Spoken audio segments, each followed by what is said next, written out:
সুখদেব গোস্বামী মহারাজ তার চরণতলে লুটিয়ে পড়লে বলুন বলুন একজন মৃত্যু আসন্ন মুখে জীবের বিকরণে কি কর্তব্য বলুন। শুনুন মহারাজ, একজন মৃত্যু আসন্ন মুখী জীবের করণীয় হরি গুণ কীর্তন।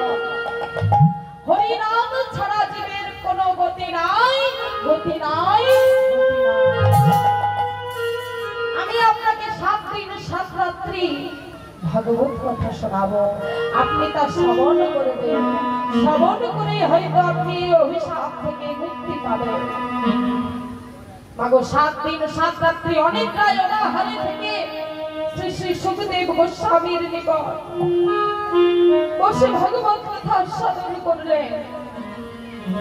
সেই থেকে এত বাবা দেশে বিদেশে ভগবত কথার উৎপত্তি, এত এত হরিনামের প্রচার, এত কীর্তন, সমস্ত কিছু কিন্তু ওখান থেকে এসেছে।